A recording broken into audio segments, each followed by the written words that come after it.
Hey guys, I guess the semester's almost over, so let's just do a quick Spark Notes version of the book.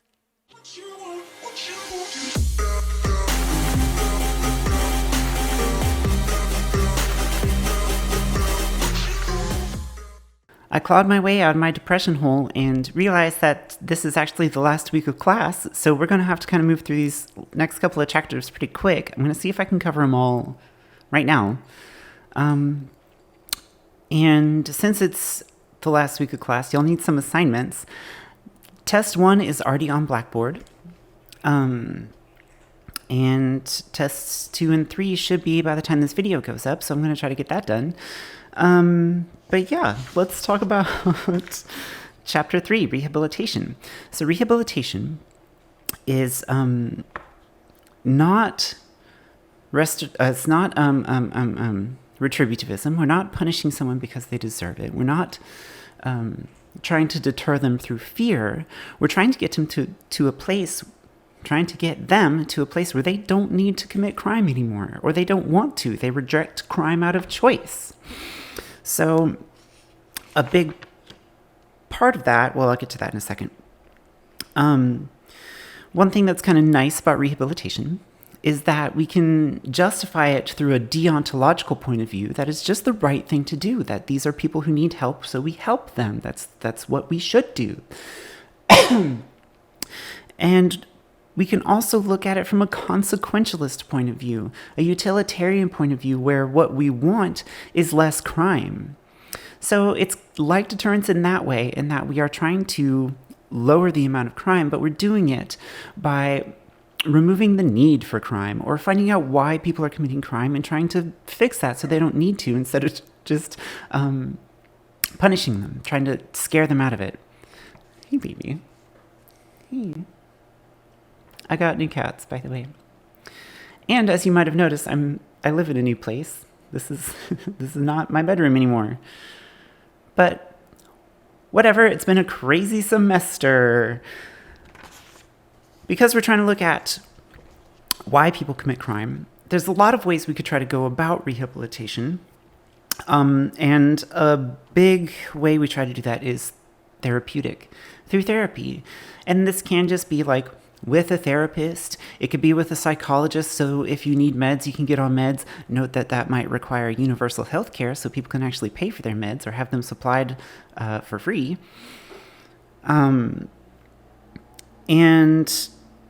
also tackling drug and alcohol abuse. And that's a major problem for most offenders, says the book. Between 1/3 to half of all new prisoners in England and Wales are believed to be problem drug users, where drug-related crime alone costs £13.5 billion. And that was a while ago. Another solution there might be to make drugs not crimes. I don't know. I'm not an expert. That just seems like an idea. But things like cognitive behavioral therapy, or dialectic behavioral therapy, similar programs to that. There's also recreational therapy, or therapeutic recreation, where get those reprobates, those prisoners, to like play team sports and build a community way of thinking, or have them express themselves through art and creation and find better outlets than violence or whatever they were doing. That's a good one. The book brings up the medicalization of crime. Like, if we just treat crime like a disease, maybe we can try to cure it. That's kind of a interesting way of looking at things, and it does have some criticisms. But another way we can rehabilitate is with education. Now, this could be like job training, so that they have jobs, so that they don't need to steal or whatever. But also morality education. Now, that one starts to get a little weird. Like, do we want the government to be trying to like teach a standardized set of morals? We don't want to like brainwash people, but at the same time, she's so cute. I don't know. There must be something lacking for these people to be embezzling millions of dollars or raping a whole bunch of people or things like that. Hey, baby. What else? Oh yeah, mentoring schemes aimed at social reintegration. So you have like an accountability buddy. A lot of these people, a lot of criminals lack a good social support network. They lack that kind of social capital. So, like having a sponsor for AA, have a sponsor for not committing crime anymore. Sorry, it just made me think like, hey man, I'm about to go commit some crimes. I need you to talk me down. I don't think that's how it works. And it doesn't have to be just one of these. It can be a combination.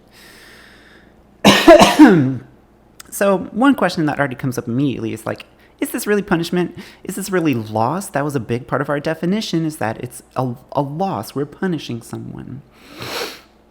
And you could say, yeah, sure, it's a loss of their freedoms. They still have to go through these rehabilitation programs. And they're not allowed not to. But let's see. The book goes into a good part about morality and, yeah.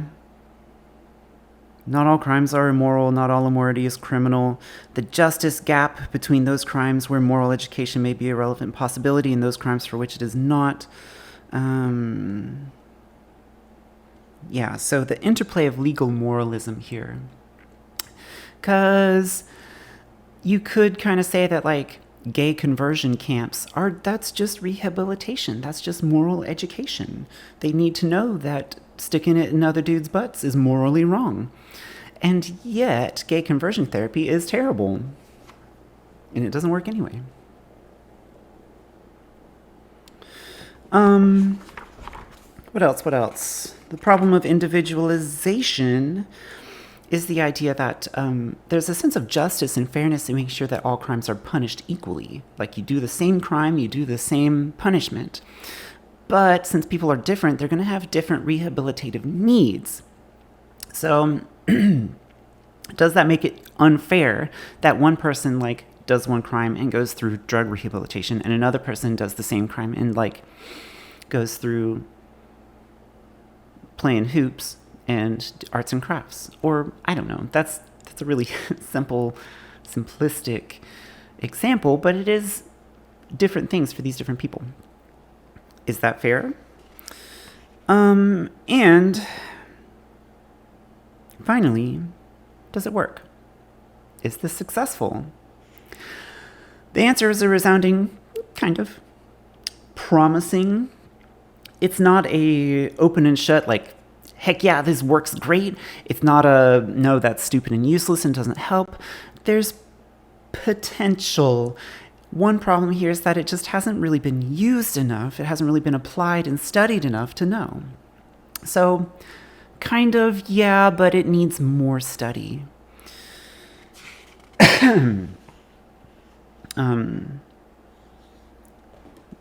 There is evidence that, like the book says, reoffending is closely entwined with housing problems and drug and alcohol abuse. This strongly suggests that we should not consider reoffending in isolation from other factors if we desire effective crime reduction. And I guess another question there is, like, sending them to a therapist for a little while and making sure they get off of crack. Sure, that's great while you've got them, but they have to go back to a community that may have been, rampaged by political fuckery or the CIA injecting crack into their communities. I don't know, that's just an example. Maybe they've been forced to live in poorer sides of town with lead paint on the walls. So there's bigger problems than just the individual. But maybe we can address those. I don't know. Anyway, rehabilitation works best when it's targeted, properly resourced, and supported by a clear political commitment. And that last one's actually kind of a hard thing, because when you start going around telling, hardcore retributivists, is not just a criminal in isolation. It's a human, it's a good person, and we're going to help them. And they think like, fuck that, it's a criminal, punish them. It's not a very popular idea. It's kind of a hard sell, especially in certain regions of the United States. So, needs political support. That brings us to Chapter 4, Restorative Justice. Restorative justice is somewhat similar, but not really. That's maybe the least helpful thing I've said. Restorative justice is about restoring the broken social bond. One thing that makes restorative justice unique is that it brings in the offender and the community and the victim. All three parts get a voice in what happens. So rather than just a judge and jury in prison, which is really just the community, the offender doesn't really get a voice other than to defend themselves, and the victim doesn't get a voice either. That's how it normally works, and there's a reason for that. Like, we like to hope that justice and punishment will be impartial, whereas a victim would be partial. A victim would be biased, most likely. Well, potentially. Yeah, hey, baby. But that also means that the victim might not have a lot of trust in the justice system, or people generally might not have a lot of trust in the justice system. So the idea is that we bring together all of these stakeholders, everybody with a stake in the crime and what happened, to have a restorative conference where the victim, offender, or representative of the community come together before an impartial arbiter or arbitrator to come up with some restorative contract that says what's going to happen and how, and what will happen if the contract is broken. So it could just be like, well, we have to drop a new contract. Or it could be like, you know what, this isn't working, just go through the normal justice system, go to prison. So prison can still be an option, but ideally, restoration would be a prison abolitionist philosophy. Ideally, we don't use prison at all if we can help it. So whereas rehabilitation allows prisons, because that's where they're going to be, making popcorn necklaces. I should stop making fun of what they do in rehabilitation. Where they have therapy and stuff like that. That can be in prison. Restorative justice is going to avoid prison entirely if it can. So things like curfew or house arrest or paying back the amount of harm that you've done, or getting therapy. It doesn't have to be in prison, though. Things like that. So again, we have a question of like, does this really count as punishment? And it can, for sure. Punishment doesn't have to be just prison. What else?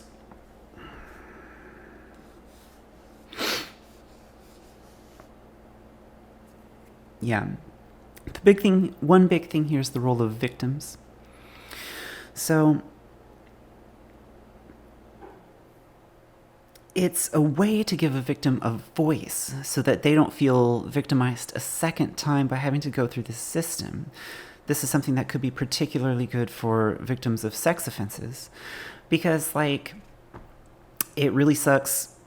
A lot of people just don't even report because of the stigma associated with being a victim, because of the ways their abuser might come for them more or harder, of the ways that believe them, or having to go over your story over and over and relive it over and over. There's a lot of ways that it's difficult. Not that restorative justice would specifically fix all of those, but it would mean they weren't just a cog in this justice machine. It would mean that we listen to the victim and what they want. If they want to just move on, fine. we listen to that and take it into account in this restorative contract. Some terms I want you to know here.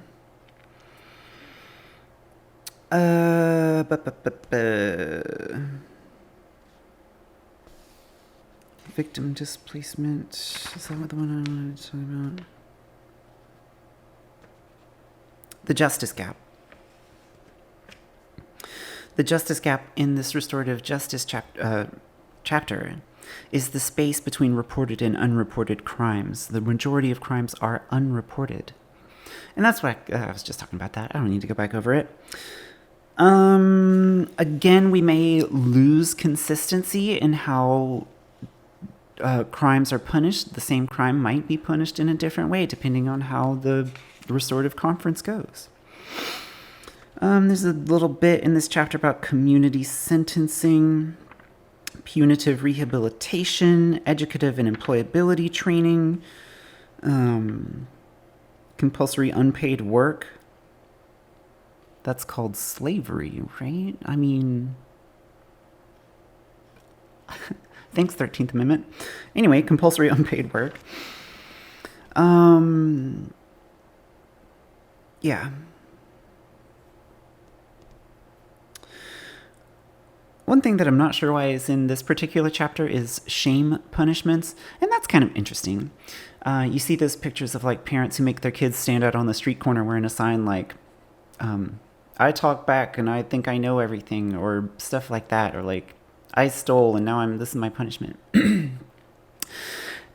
The book describes two ways of thinking about it. Disintegrative shaming, which is bad for integration, which makes the person being shamed less a part of the community, and kind of forces them out. That's not what we want, and it doesn't really work because it removes any kind of social safety net. Reintegrative shaming is an attempt to instill a change of heart in the offender.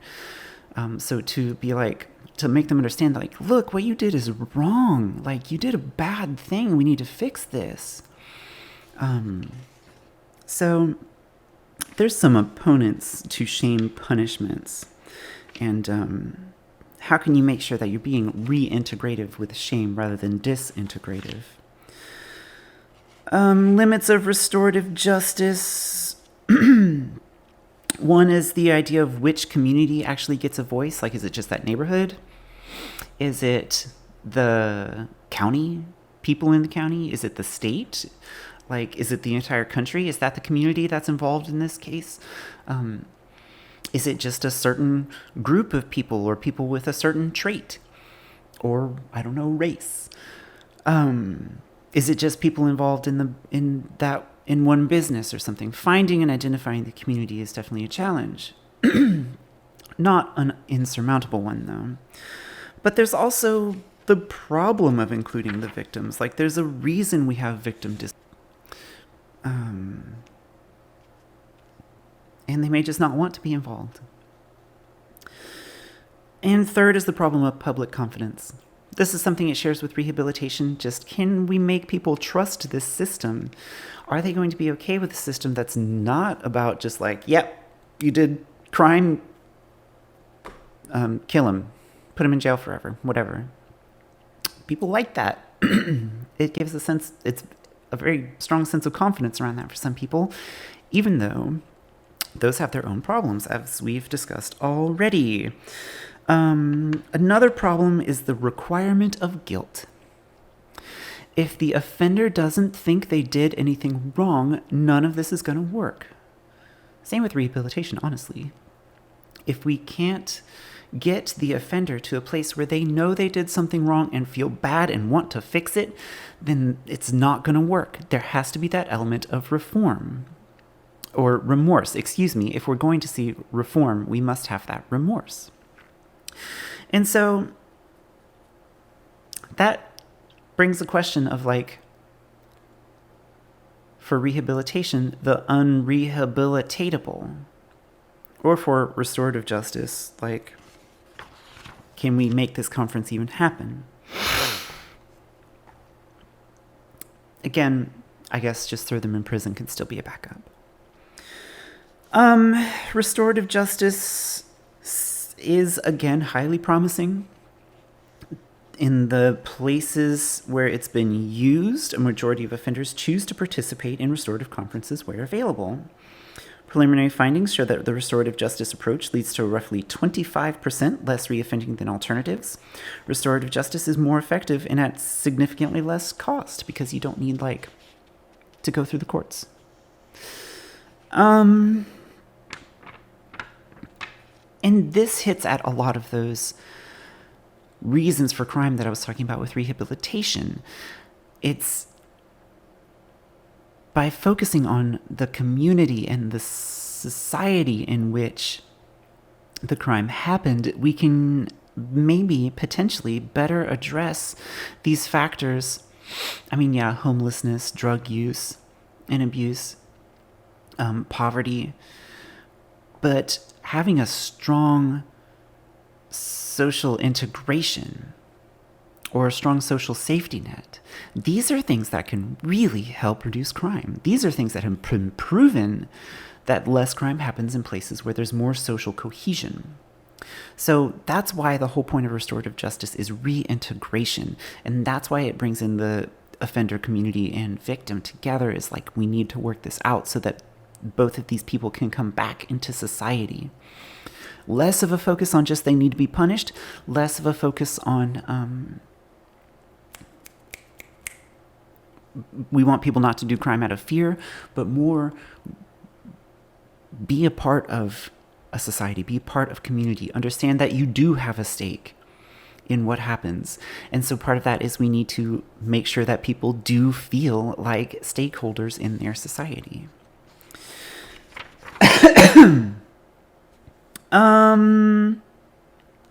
But still, inconclusive results. Promising, but inconclusive. Again, a big problem is political will and support. So that's chapters 3 and 4, rehabilitation and restoration. Part 2 gets into hybrid theories, so let's just jump into that real quick. Oh my god, this video is already 20 minutes long. Time flies when I'm talking about rehabilitation. Chapter 5 is about Rawls and Hart and the mixed theory. I'm just going to keep this one short and sweet if I can. Rawls and Hart, they're similar enough for me to just talk about them the same way. What they want to do is split how we look at punishment. We've been talking about the aim of punishment, and we've been talking about I'm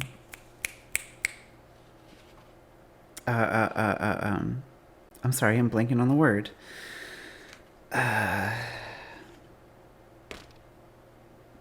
What is the word that I'm looking for? Distribution. So the justifying aim of punishment, why we punish, can be separated from the question of whom we punish, how we distribute that punish. So Rawls and Hart here say, well, look, let's just say that the why we punish is deterrence, and the whom we punish is retributivism. So this way we can solve some of the problems of both retributivism and deterrence by saying, we will only punish people who deserve it. Sort of almost a negative retributivism kind of point of view. We punish the deserving because they deserve it, but we do it for the purpose of deterrence. So that's kind of nice. That's kind of neat. But it does raise a big question of why? Why split it this way? Why split it like that and not like any other way? What sort of theoretical basis does this really have? And does it really solve the problems of retributivism and deterrence? It solves some of them, like with deterrence, punishing the innocent, and with retributivism, the whole being tied up with deontology and legal moralism. It doesn't fully solve that, but comes a lot closer. So it's something anyway. We can kind of have the deontology for whom and the utilitarianism for why.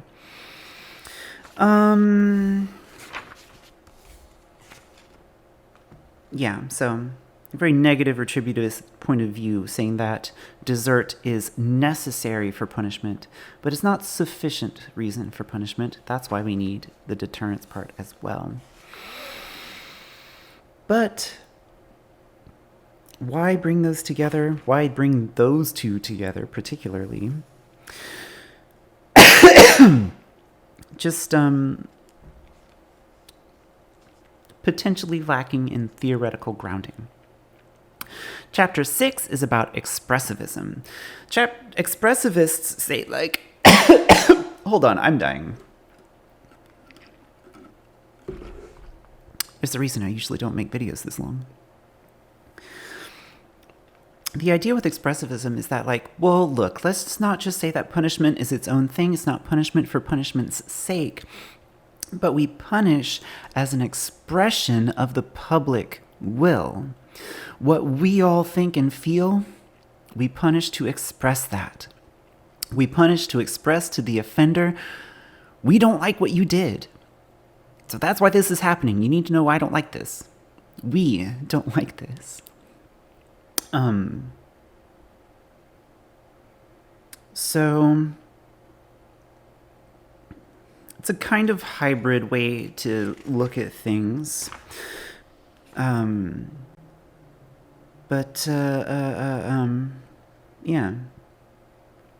It brings in the retributivist ideas of that it has to be deserved. We're not punishing people who haven't done anything because we're not trying to express any displeasure with what they've done. So it has to be deserved, and it has to be proportional.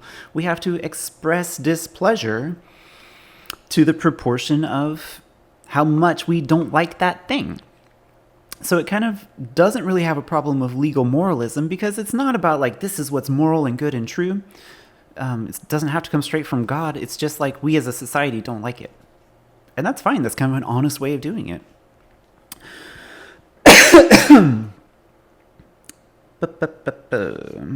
What else do I want to talk about? Okay, the communicative theory of punishment is a kind of subsector of expressivism, where we not only have the community expressing displeasure with the offender, but we also want the offender to express their remorse to the community. So it's a two-way street if we're looking at it through the lens of the communicative theory of punishment. We want to show as a society that we don't like this thing, and we want the offender to show us that they're sorry, that they get it, they get that we don't want it, and they won't do it again. And this part on what is expressed. So are we expressing emotion like disgust and anger? Are we just expressing like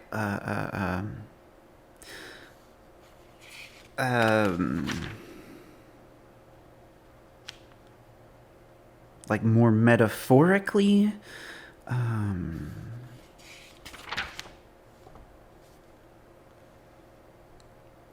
Or just public perception? It's still pretty close to natural law and legal moralism. I mean, is it not just legal moralism by a different name? That's a good question to ask. That's a reasonable criticism. And then the rest of this chapter, whatever. I guess there's a problem of prison. Like, does prison have to be the way we expressed our displeasure? What about a strongly worded letter? What about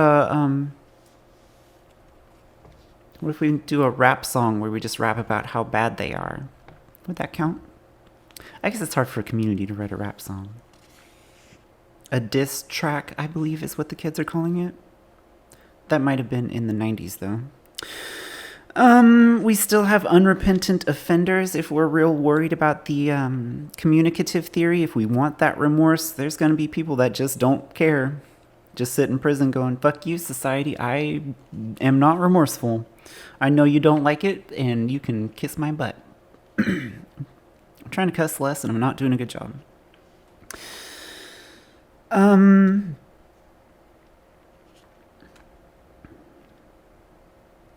Judging success. I do like this line here.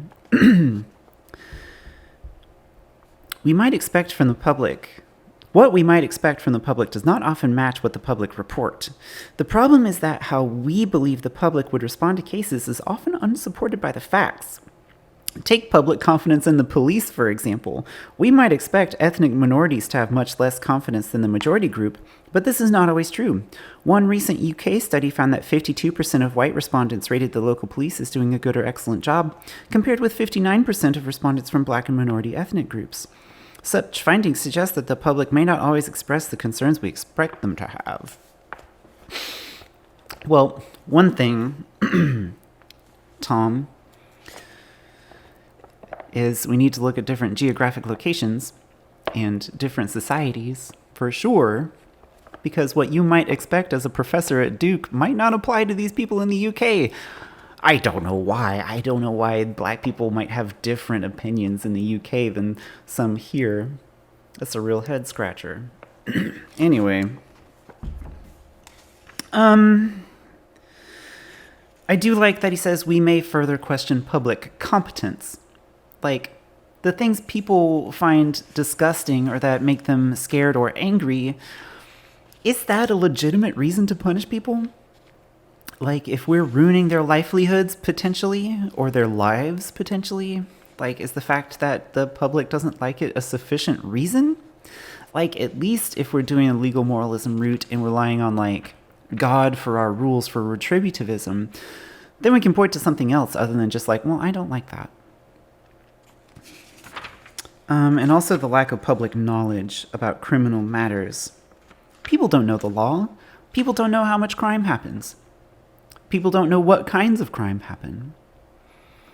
Unless they, like, are really woke as fuck. Anyway, then we get to Chapter 7. Chapter 7 is, it's our author's pet theory. Chapter 7, the unified theory, is what this book was written to promote. So it's not one that there's like a lot of scholarship on, but it's an interesting idea that we'll talk about in brief anyway. The unified theory of punishment is the author's idea that we can bring all of these together, that we can use any of them whenever we need them if we have something that ties them together, some theoretical, philosophical basis, some kind of bedrock for why we would use one or the other. And he says we need to have a reason to punish that's beyond just because they deserve it, that's beyond just because we want to scare them into not committing crime, that's beyond any of these things. And he says that we can do that if we focus on the idea of punishment as a means to protecting people's rights. If what we're focused on is protecting people's rights to, let's just say, life, liberty, and the pursuit of happiness, then we can draw from these different theoretical fields, like rehabilitation, deterrence, retributivism, expressivism. We can use the things that are good from those with a central core, a purpose that gives it a good groundwork to build on. And there's been an attempt at a unifying model penal code in the US, which the model penal code is kind of cool. It's not actual law, it is a model, but it says that its general purposes are to prevent the commission of offenses, deterrence, to promote the correction and rehabilitation of offenders, rehabilitation, to safeguard offenders against excessive, disproportionate, or arbitrary punishment, proportionality and desert, to give fair warning of the nature of the sentences that may be imposed on convictions of an offense. I guess that's more just like helping knowledge, but sounds kind of like expressivism. to differentiate offenders with a view to adjust individualization in their treatment. That's kind of more like the rehabilitation restoration stuff, like individualize the treatment. So the model penal code has its problems. One, it's outdated, which a lot of our laws are. But two, critics argue that the code is incoherent, that it doesn't have any coherent central idea as to why we should do it this way. And so that's where our author's idea of focus on rights, have all those different purposes and aims, with the central one being protecting people's rights. It's not just his idea.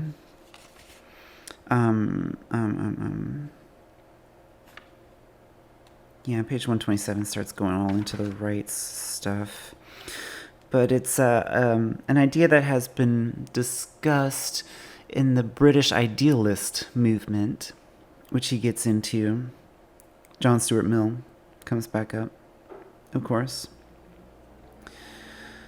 So read that part about the British idealists and how they talk about why rights are so important and how punishment can play into protect.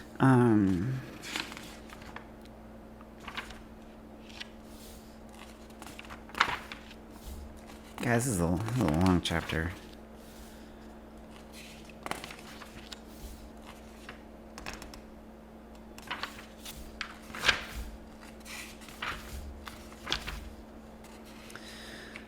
He gets into how it should be used to build a stakeholder society.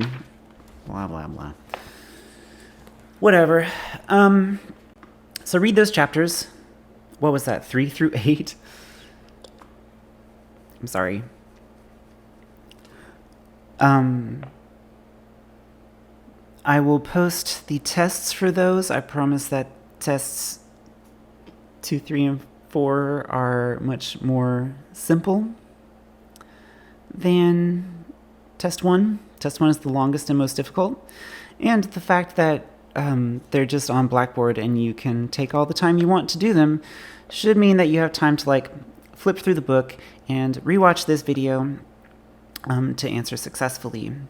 I'm more interested in any questions that are on the tests that involve your input, for you to critically think about some of these things, rather than just regurgitate the material. But yeah, they shouldn't be too hard, because they're just they're designed to be taken in 20 minutes.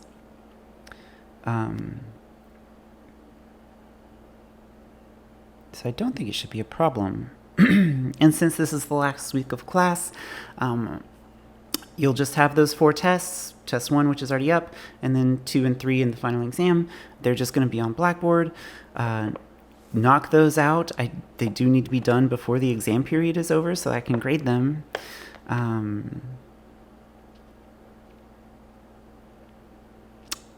Yeah. Excuse me. The last part of the book, part 3, is case studies.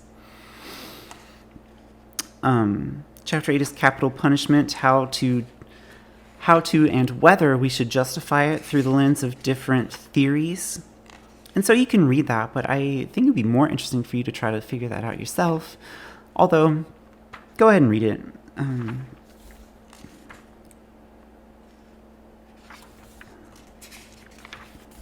Yeah, it's kind of easy under retributivism and deterrence.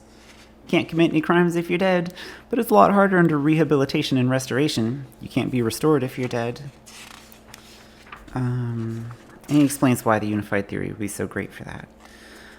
Chapter 9 is juvenile offenders and what to do with them. Should we actually give lenience to juveniles? And about how their brains aren't developed yet, and how those social bonds are even more important for juvenile offenders, and the juvenile gender justice discrepancy.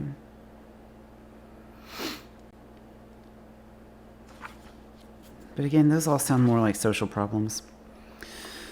10 is about domestic abuse, and there the whole considerations of the victim come up pretty strongly. 11 is sexual crimes, which I don't super like to talk about because it can be pretty triggering.